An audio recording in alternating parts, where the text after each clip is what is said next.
Hi dear friend, हम लोग इस वीडियो में पढ़ने वाले क्लास 10th के बायोलॉजी चैप्टर 1 के सभी महत्वपूर्ण एमसीक्यू क्वेश्चनों को। दोस्तों, चैप्टर का नाम है जैव प्रक्रम या पोषण।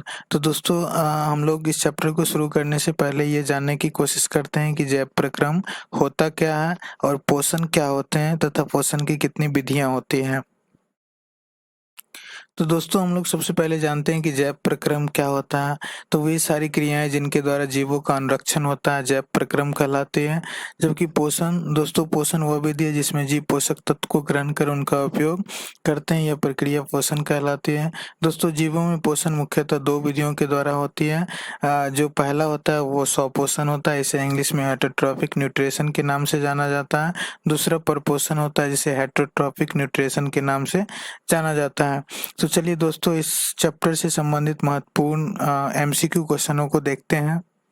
पहला क्वेश्चन है दोस्तों कि वह विधि जिसमें जीव पोषक तत्व को ग्रहण कर उनका उपयोग अपने वृद्धि एवं जनन के लिए करते हैं उन्हें क्या कहा जाता है। दोस्तों, आपके सामने 4 ऑप्शन दिया गया और इसका एक सही आंसर है। तो दोस्तों, आप हमें कमेंट करके भी बताते चलिएगा कि आपने इन सभी प्रश्नों में से कितने प्रश्नों का सही जवाब दिया है। तो चलिए दोस्तों, देखते हैं। ऑप्शन है पहला अंतर्ग्रहण, परपोषण, पोषण और स्वपोषण। तो दोस्तों, वह विधि जिसमें जीव पोषक तत्व को ग्रहण कर उनका उपयोग अपने वृद्धि और जनन के लिए करते हैं उन्हें पोषण के नाम से जाना जाता है। तो ऑप्शन सी इसका सही आंसर हो जाएगा, पोषण। अगला क्वेश्चन है दोस्तों कि ग्रहणी भाग है। तो दोस्तों, ग्रहणी जो है वो छोटी आंत की भाग है। ऑप्शन सी इसका सही आंसर हो जाएगा। अगला क्वेश्चन है अमीबा का मुख्य भोजन है। तो दोस्तों, अमीबा का मुख्य भोजन शैवाल के छोटे छोटे टुकड़े होते हैं। डाइटम एवं एक कोशिकीय जीव होता है और जो भी बैक्टीरिया होते हैं इन सभी को अमीबा खाता है। तो ऑप्शन डी इसका सही आंसर हो जाएगा, इनमें से सभी। अगला क्वेश्चन है दोस्तों, निम्नलिखित में किस छिद्र द्वारा ग्रसनी ग्रास नली से जुड़ी होती है। तो दोस्तों, ग्रसनी जो है वो ग्रास नली से मुख्य रूप से निगल द्वार के द्वारा जुड़ी हुई रहती है। तो ऑप्शन ए इसका सही आंसर हो जाएगा, निगल द्वार। अगला क्वेश्चन है दोस्तों, कोशिका के किस भाग में सजीवों के सारे गुण विद्यमान रहते हैं। तो दोस्तों, कोशिका के जीव द्रव्य में जो होता है वो सजीवों के सारे गुण विद्यमान रहते हैं। तो ऑप्शन सी इसका सही आंसर हो जाएगा। अगला क्वेश्चन है पेप्टोन पेप्टाइड्स को निम्नलिखित में से किस रूप में तोड़ता है। तो दोस्तों, इसे एमिनो अम्ल के रूप में तोड़ता है। ऑप्शन ए इसका सही आंसर हो जाएगा।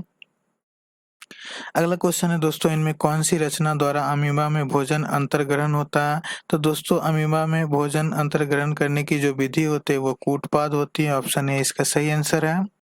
अगला क्वेश्चन है दोस्तों, मनुष्य के मुख गुहा में कितनी जोड़ी लार ग्रंथियां पाई जाती है। तो दोस्तों, मनुष्य के मुख गुहा में 3 जोड़ी लार ग्रंथियां पाई जाती है। ऑप्शन सी इसका सही आंसर है। अगला क्वेश्चन है दोस्तों, निम्नलिखित में जठर ग्रंथि की कौन सी कोशिका हाइड्रोक्लोरिक अम्ल का स्त्रवण करती है। तो दोस्तों, जठर ग्रंथि की जो कोशिका होती है वो वित्तीय कोशिका होती है जो हाइड्रोक्लोरिक अम्ल का स्त्रवण करती है। हाइड्रोक्लोरिक अम्ल का अणुसूत्र HCl होता है। अगला क्वेश्चन है दोस्तों, निम्नलिखित में किसे प्रकाश संश्लेषी अंगक कहते हैं। तो दोस्तों, प्रकाश संश्लेषी अंगक के रूप में हरित लवक को जाना जाता है। तो ऑप्शन डी इसका सही आंसर हो जाएगा। अगला क्वेश्चन है पैरामीशियम में पाई जाने वाली पोषण विधि को क्या कहा जाता है। दोस्तों, ऑप्शन है स्वपोषण, मृतजीवी पोषण, परजीवी पोषण और प्राणी संपोषण। तो दोस्तों, पैरामीशियम में जो पोषण की विधि होती है वो प्राणी संपोषण विधि होती है। तो ऑप्शन डी इसका सही आंसर होगा। अगला क्वेश्चन है प्रकाश संश्लेषण प्रक्रिया का मुख्य उत्पाद है। तो दोस्तों, प्रकाश संश्लेषण प्रक्रिया का मुख्य उत्पाद है। उत्पाद का मतलब होता है कि प्रकाश संश्लेषण के दौरान किस चीज का निर्माण होता है।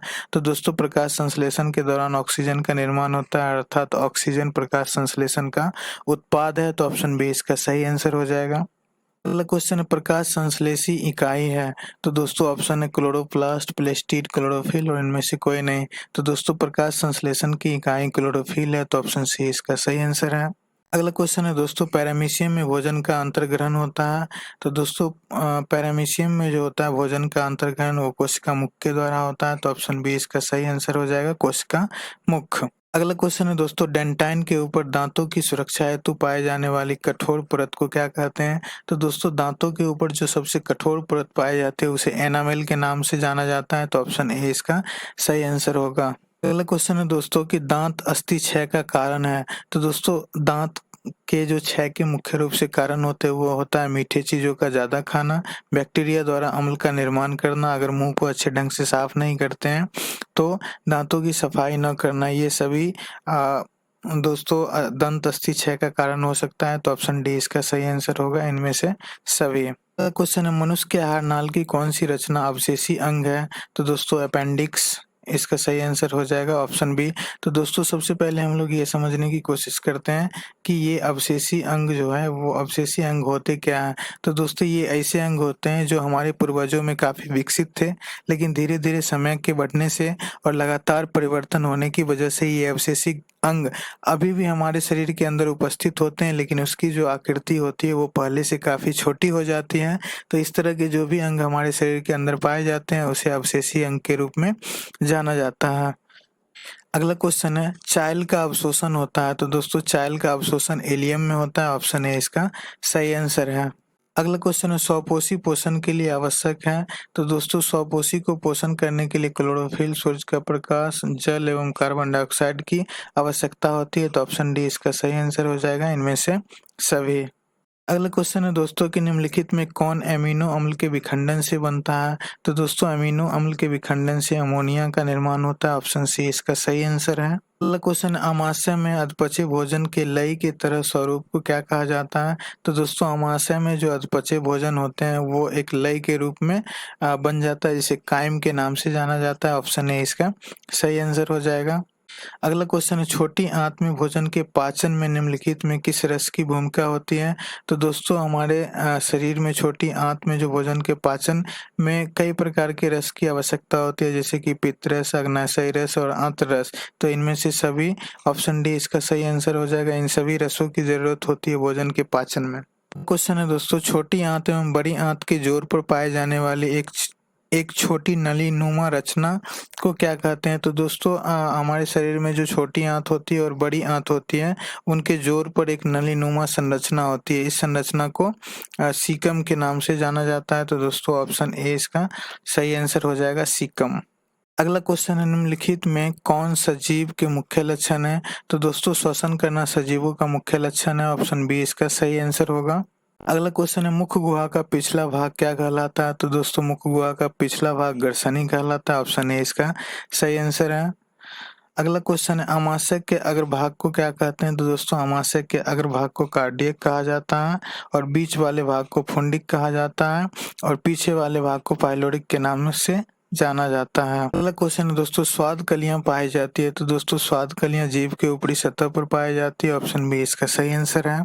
अगला क्वेश्चन है, स्वाद कलियां पाई जाती है, तो दोस्तों स्वाद कलियां जीभ के ऊपरी भाग में पाई जाती है, जिसे जीभ के ऊपरी भाग पर छोटे छोटे अंकुर जैसी संरचना बनी होती है, जिसे बड के नाम से जाना जाता है। अगला क्वेश्चन है, मछली के हृदय में कोष्ठ की संख्या होती है, तो दोस्तों मछली का हृदय 2 चैम्बर का होता है, ऑप्शन ए इसका सही आंसर है। अगला क्वेश्चन है, एक वयस्क मनुष्य में कितने दांत होते हैं? तो दोस्तों एक वयस्क मनुष्य में 32 दांत होते हैं, ऑप्शन सी इसका सही आंसर है। दोस्तों एक वयस्क व्यक्ति में 32 दांत होते हैं और 20 दूध के दांत होते हैं। अगर क्वेश्चन दोस्तों आता है कि एक मनुष्य के पूरे जीवन काल में कितने दांत निकलते हैं, तो दोस्तों ये हो जाएगा 32 + 20, टोटल 52 दांत उसके पूरे जीवन काल में निकलते हैं। अगला क्वेश्चन है दोस्तों, छोटी आंत की दीवार में पाए जाने वाली ग्रंथि के स्राव को क्या कहते हैं? तो दोस्तों छोटी आंत की दीवार में जो ग्रंथियों के स्राव से जो निकलने वाले रस होते हैं उसको आंतरस और सक्कस एंटेरिकस के रूप में जाना जाता है। तो ऑप्शन डी इसका सही आंसर हो जाएगा, ए और बी दोनों। अगला क्वेश्चन है, पाचन क्रिया पूर्ण होती है, तो दोस्तों पाचन की क्रिया छोटी आंत में जाकर पूर्ण होती है, ऑप्शन सी इसका सही आंसर होगा। अगला क्वेश्चन है, रक्त का थक्का बनने में सहायक होता है, तो दोस्तों रक्त को थक्का बनने में रक्त बिंबाणु सहायक होता है, तो ऑप्शन सी इसका सही आंसर हो जाएगा, रक्त बिंबाणु। अगला क्वेश्चन है दोस्तों, इनमें किसके द्वारा अमीबा में भोजन का अंतर्ग्रहण होता है? तो दोस्तों अमीबा में भोजन का अंतर्ग्रहण कूटपाद की सहायता से होता है, ऑप्शन ए इसका सही आंसर है। अगला क्वेश्चन है दोस्तों, स्वपोषी पोषण के लिए आवश्यक नहीं है, तो दोस्तों वो कौन सी ऑप्शन है जो स्वपोषी पोषण के लिए आवश्यक नहीं है? तो दोस्तों स्वपोषी को पोषण के लिए ऑक्सीजन की आवश्यकता नहीं होती, ऑप्शन ए इसका सही आंसर है। दोस्तों स्वपोषी को पोषण करने के लिए क्लोरोफिल की आवश्यकता होती है, सूरज की प्रकाश की आवश्यकता होती है और जल की आवश्यकता होती है, जबकि ऑक्सीजन की आवश्यकता नहीं होती है, ऑक्सीजन उसका उत्पाद होता है। अगला क्वेश्चन है मनुष्य के शरीर की सबसे बड़ी ग्रंथि कौन-सी है? तो दोस्तों मानव शरीर की सबसे बड़ी ग्रंथि लीवर होती है, ऑप्शन ए इसका सही आंसर है। दोस्तों अग्नाशय जो है मानव शरीर की दूसरी बड़ी ग्रंथि है और यह अंत और बहिःस्रावी दोनों प्रकार की ग्रंथियाँ हैं। अगला क्वेश्चन है वृक्क के संरचनात्मक एवं क्रियात्मक इकाई को कहते हैं? तो दोस्तों वृक्क को किडनी के नाम से जाना जाता है, किडनी को ही वृक्क कहा जाता है। तो किडनी की जो क्रियात्मक और संरचनात्मक इकाई होती है वो नेफ्रॉन होती है, ऑप्शन ए इसका सही आंसर है। अगला क्वेश्चन है रक्त में हल्के पीले रंग के चिपचिपे द्रव को क्या कहा जाता है? तो दोस्तों रक्त में पाए जाने वाले जो हल्के पीले रंग के चिपचिपे द्रव होते हैं उसे प्लाज्मा के नाम से जाना जाता है, ऑप्शन ए इसका सही आंसर है। अगला क्वेश्चन है प्रकाश संश्लेषण क्रिया में ऑक्सीजन बाहर निकलता है? तो दोस्तों प्रकाश संश्लेषण की क्रिया में ऑक्सीजन जल से बाहर निकलता है, ऑप्शन ए इसका सही आंसर है। दोस्तों जब प्रकाश संश्लेषण की क्रिया होती है और जड़ों के माध्यम से पौधे जल का अवशोषण करता है तो इसी का विखंडन होता है हाइड्रोजन और ऑक्सीजन में, अर्थात जल से ही ऑक्सीजन का निर्माण होता है। अगला क्वेश्चन है पादप में फ्लोएम संवाहक होता है? दोस्तों पादप कोशिकाओं के अंदर दो प्रकार के संवहन ऊतक पाए जाते हैं। संवहन ऊतक पाए जाते हैं, एक होता है जाइलम और दूसरा होता है फ्लोएम। जाइलम और फ्लोएम। तो दोस्तों ये पौधे में जाइलम जल को संवहन करने में सहायक होता है और फ्लोएम जो होता है वो भोज्य पदार्थ को संवहन करने में सहायक होता है। तो क्वेश्चन में पूछ रहा है पादप में फ्लोएम संवाहक होता है तो ये भोजन का संवहन करता है, तो ऑप्शन ए इसका सही आंसर हो जाएगा। अगला क्वेश्चन है प्रकाश संश्लेषण होता है? दोस्तों प्रकाश संश्लेषण की क्रिया कब होती है? ऑप्शन है रात में, दिन में, रात दिन, सुबह शाम।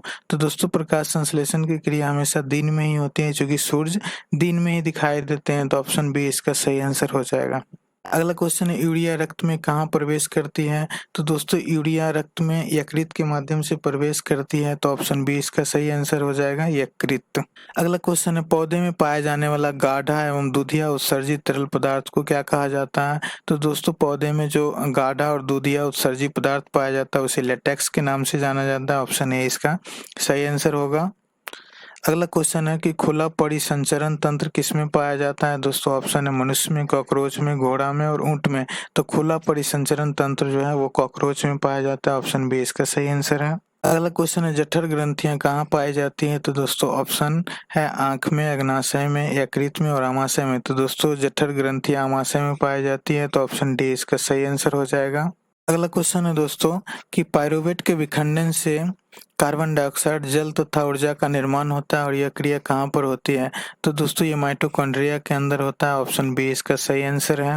अगला क्वेश्चन है शरीर में भोजन का पचना किस प्रकार की अभिक्रिया है? तो दोस्तों शरीर में भोजन का पचना ऑक्सीकरण अभिक्रिया है, तो ऑप्शन बी इसका सही आंसर होगा। अगला क्वेश्चन है वाष्पोत्सर्जन कैसी प्रक्रिया है? तो दोस्तों वाष्प उत्सर्जन एक भौतिक प्रक्रिया है, ऑप्शन बी इसका सही आंसर है। अगला क्वेश्चन है इनमें कौन प्रकाश संश्लेषी अंग है? तो दोस्तों पत्ती ही प्रकाश संश्लेषी अंग होता है, तो ऑप्शन ए इसका सही आंसर है। अगला क्वेश्चन है दोस्तों मानव हृदय का औसत प्रकुंचन दाब लगभग कितना होता है? तो दोस्तों मानव हृदय का औसत प्रकुंचन दाब 120 mmHg होता है, ऑप्शन ए इसका सही आंसर है। अगला क्वेश्चन है स्टोमाटा पौधे के किस अंग में पाया जाता है? तो दोस्तों स्टोमाटा को रंध्र के नाम से जाना जाता है और रंध्र जो होता है वो पौधे की पत्तियों में पाया जाता है, तो ऑप्शन बी इसका सही आंसर हो जाएगा पत्तियों में। अगला क्वेश्चन है प्रकृति में ऑक्सीजन का संतुलन कैसे बना रहता है? तो दोस्तों प्रकृति में ऑक्सीजन का संतुलन प्रकाश संश्लेषण की क्रिया के द्वारा बना रहता है, ऑप्शन बी इसका सही आंसर है। अगला क्वेश्चन है कूटपाद किसमें पाया जाता है? तो दोस्तों कूटपाद अमीबा में पाया जाता है, ऑप्शन सी इसका सही आंसर है। अगला क्वेश्चन है रक्त में आयरन की कमी से होने वाला रोग है? तो दोस्तों रक्त में आयरन की कमी से एनीमिया नामक रोग होता है, ऑप्शन सी इसका सही आंसर है। अगला क्वेश्चन है मनुष्य के सांस लेने और छोड़ने की क्रिया को क्या कहते हैं? तो मनुष्य में सांस लेने और छोड़ने की क्रिया को श्वासोच्छ्वास कहा जाता है और यह क्रिया टोटल 5 सेकेंड की होती है। 2 सेकेंड सांस लेने और 3 सेकेंड छोड़ने में टोटल ये 5 सेकेंड में एक श्वास पूरा होता है। अगला क्वेश्चन है इथाइल अल्कोहल किस प्रकार के श्वसन में बनता है? तो दोस्तों इथाइल अल्कोहल वायवीय श्वसन में बनता है, ऑप्शन बी इसका सही आंसर है। अगला क्वेश्चन रक्षी कोशिकाएं पाई जाती है? तो दोस्तों रक्षी कोशिकाएं पत्तियों में पाई जाती है, ऑप्शन बी इसका सही आंसर होगा। अगला क्वेश्चन है निम्नलिखित में कौन उत्सर्जी अंग है? तो दोस्तों किडनी जो होता है जिसे वृक्क कहा जाता है यह एक महत्वपूर्ण उत्सर्जी अंग है, तो ऑप्शन ए इसका सही आंसर हो जाएगा वृक्क। अगला क्वेश्चन है रक्त क्या है? तो दोस्तों रक्त एक तरल संयोजी उत्तक है, तो ऑप्शन बी इसका सही आंसर हो जाएगा। रक्त क्या है? तो यह एक उत्तक है। अगला क्वेश्चन है दोस्तों रेजिन एवं गोंद कहाँ संचित रहता है? तो दोस्तों पौधे में रेजिन और गोंद जो होता है वो पुराने जाइलम में संचित रहता है, तो ऑप्शन डी इसका सही आंसर हो जाएगा। अगला क्वेश्चन है कवक में पोषण की कौन सी विधि होती है? तो दोस्तों कवक जो होता है उसमें पोषण की मृतजीवी पोषण करने की क्षमता होती है, तो ऑप्शन बी इसका सही आंसर होगा। अगला क्वेश्चन है क्लोरोफिल वर्णक का रंग होता है? तो दोस्तों क्लोरोफिल जो है वो हरे रंग का वर्णक है, ऑप्शन ए इसका सही आंसर है। अगला क्वेश्चन है पौधे में गैसों के निष्कासन के लिए किस क्रिया का उपयोग होता है? तो दोस्तों पौधों में गैसों के निष्कासन के लिए विसरण की क्रिया का उपयोग होता है, ऑप्शन बी इसका सही आंसर है। अगला क्वेश्चन है मानव में डायलिसिस थैली है, तो दोस्तों ये नेफ्रॉन, ऑप्शन ए इसका सही आंसर हो जाएगा। नेफ्रॉन एक डायलिसिस थैली है। नेफ्रॉन जो है वो किडनी की इकाई होती है। अगला क्वेश्चन है जीवन की उपापचयी क्रियाओं के संचालन के लिए निम्नलिखित में कौन आवश्यक है? तो दोस्तों जीवन की उपापचयी क्रियाओं के संचालन के लिए निरंतर ऊर्जा की आपूर्ति, शरीर की वृद्धि, टूटे फूटे ऊतकों की मरम्मत, इन सभी चीजों की जरूरत होती है, तो ऑप्शन डी इसका सही आंसर हो जाएगा इनमें से सभी। अगला क्वेश्चन है दोस्तों दही के जमने में निम्नलिखित में कौन सी क्रिया होती है? तो दोस्तों दही के जमने में किण्वन की क्रिया होती है, ऑप्शन सी इसका सही आंसर है। क्वेश्चन है कोशिका झिल्ली किस प्रकार की झिल्ली है? तो दोस्तों कोशिका झिल्ली अर्धपारगम्य झिल्ली है, ऑप्शन सी इसका सही आंसर हो जाएगा। क्वेश्चन है दोस्तों प्रकाश संश्लेषण द्वारा किसकी प्राप्ति होती है? तो दोस्तों प्रकाश संश्लेषण के द्वारा ग्लूकोज की प्राप्ति होती है, ऑप्शन सी इसका सही आंसर हो जाएगा। अगला क्वेश्चन है मानव हृदय में पाया जाता है, तो दोस्तों मानव हृदय में कितने कोष्ठ पाए जाते हैं? तो मानव हृदय में 4 कोष्ठ पाए जाते हैं, ऑप्शन सी इसका सही आंसर है। अगला क्वेश्चन है मैग्नीशियम पाया जाता है, तो दोस्तों मैग्नीशियम क्लोरोफिल में पाया जाता है, तो ऑप्शन ए इसका सही आंसर हो जाएगा क्लोरोफिल।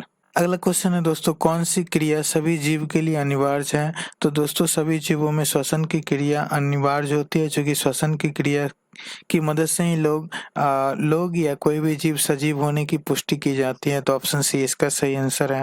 अगला क्वेश्चन है वह प्रक्रम जिनके द्वारा शरीर में ऊर्जा का उत्पादन होता है क्या कहलाता है? तो दोस्तों वह प्रक्रम जिसके द्वारा ऊर्जा का उत्पादन होता है वह प्रक्रम श्वसन कहलाता है, तो ऑप्शन ए इसका सही आंसर है। अगला क्वेश्चन है पौधे के वायवीय भाग से जल के निष्कर्षण की क्रिया क्या कहलाती है? तो दोस्तों पौधे के वायवीय भाग से जल के निष्कर्षण की क्रिया वाष्प उत्सर्जन कहलाती है, ऑप्शन डी इसका सही आंसर है। अगला क्वेश्चन मनुष्य में वृक्क एक तंत्र का भाग है जो संबंधित है, तो दोस्तों मनुष्य में वृक्क एक तंत्र का भाग है, अर्थात यह एक उत्सर्जन तंत्र का भाग है, ऑप्शन सी इसका सही आंसर हो जाएगा उत्सर्जन।